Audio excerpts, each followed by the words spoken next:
आज हम लोग प्रकाश और प्रकाश के परावर्तन के बारे में स्टडी करेंगे। तो ये परावर्तन को बताने से पहले मैं चाहता हूँ कि थोड़ा प्रकाश के बारे में प्रकाश डाल दूँ। तो प्रकाश है क्या, व्हाट इज़ लाइट, प्रकाश है क्या, इस बारे में देखिए। प्रकाश की अनुभूति हम लोग अपनी एक ज्ञानेंद्री के द्वारा करते हैं।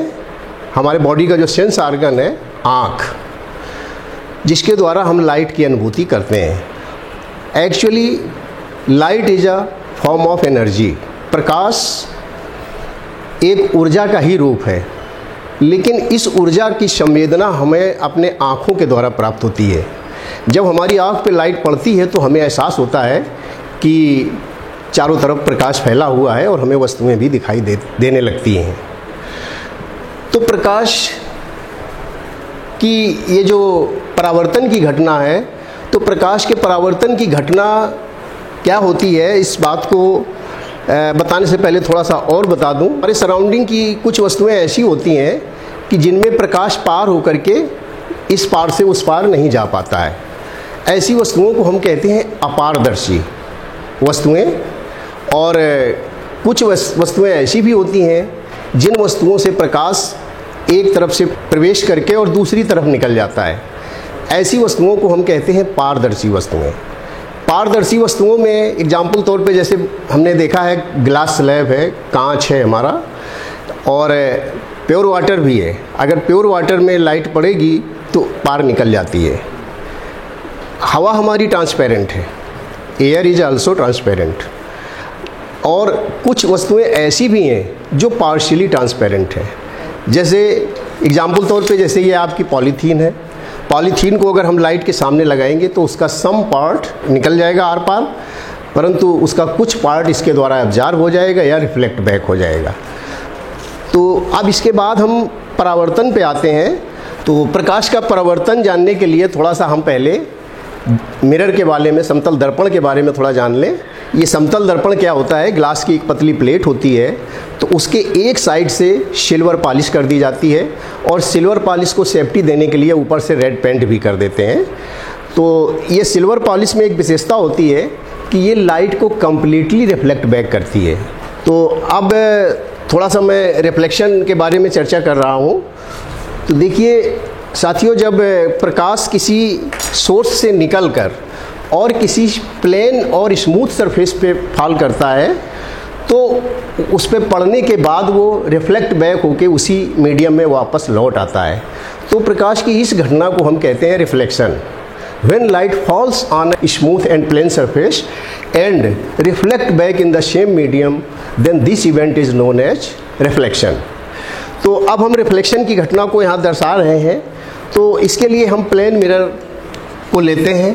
तो प्लेन मिरर को हम यहाँ पे कैसे रिप्रेजेंट करेंगे, थोड़ा सा देखिए, एक लाइन ऐसे ड्रा कर दी और ये ग्लास प्लेट है, और इस ग्लास प्लेट पे हमने एक तरफ क्या कर दिया, पॉलिश कर दिया, सिल्वराइज कर दिया, सिल्वर पॉलिश हो गई एक साइड से, और एक साइड हमारी शाइनिंग सरफेस है, चमकीली सरफेस, जिस साइड से हमारा रिफ्लेक्शन की इवेंट्स होगी।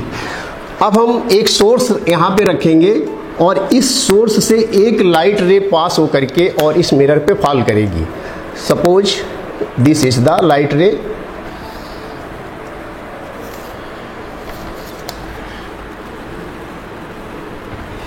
ये लाइट रे किसी सोर्स से निकलकर और इस मिरर पे फॉल कर रही है। तो इस रे को हम कहते हैं इंसिडेंट रे। ये रे क्या कहलाती है, इंसिडेंट रे, यानी आपतित किरण। ये हमारी है आपतित किरण।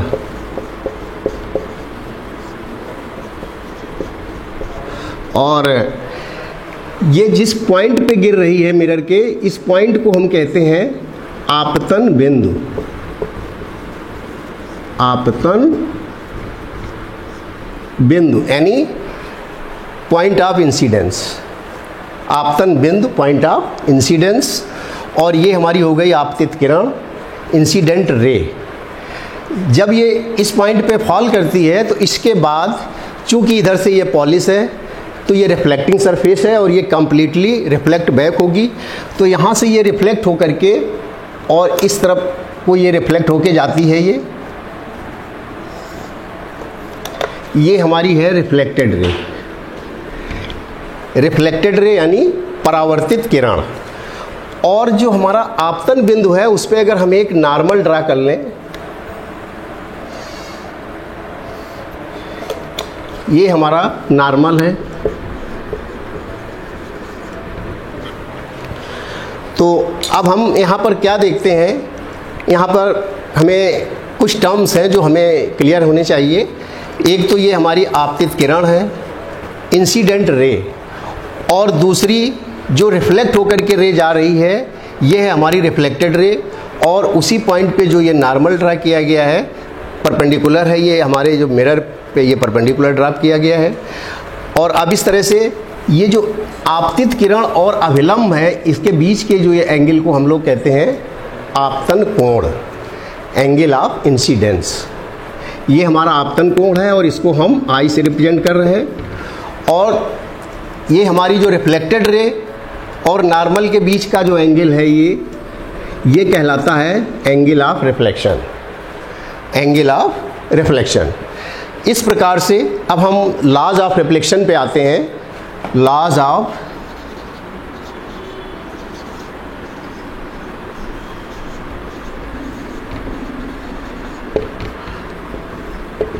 रिफ्लेक्शन, परावर्तन के नियम।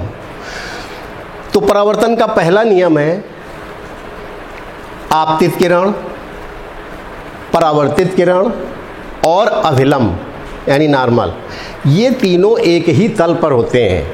ये हमारा तल है, इसी तल पे लेटी हुई हमारी आपतित किरण जा रही है और आपतन बिंदु पे पड़ने के बाद रिफ्लेक्ट होके भी वो इसी तल पे रिफ्लेक्ट हो रही है, और जो नॉर्मल है वो भी हमने इसी तल पे ड्रा किया हुआ है।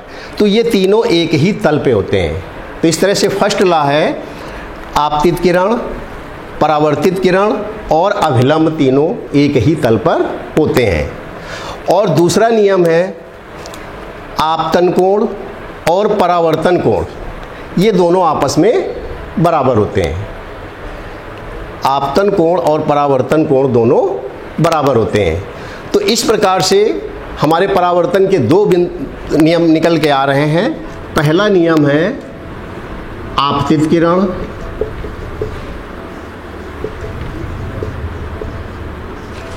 कामा परावर्तित किरण,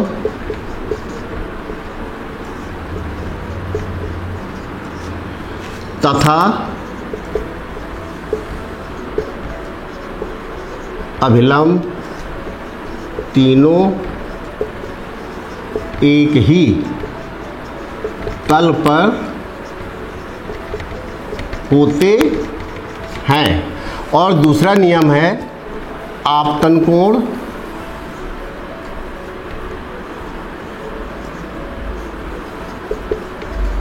बराबर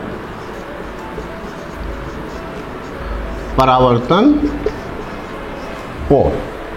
तो इस प्रकार से बच्चों यहाँ पर लॉज ऑफ रिफ्लेक्शन हमने अध्ययन किया। यहाँ देखा हमने परावर्तन के ये दो नियम हैं। बच्चों अगर ये वीडियो आपको पसंद आए तो कृपया इसको लाइक करिए, शेयर करिए और कमेंट भी करिए, तथा चैनल को ज़रूर सब्सक्राइब कर लीजिए ताकि हमारी अगली अच्छी शैक्षिक वीडियो आप तक पहुँचती रहे।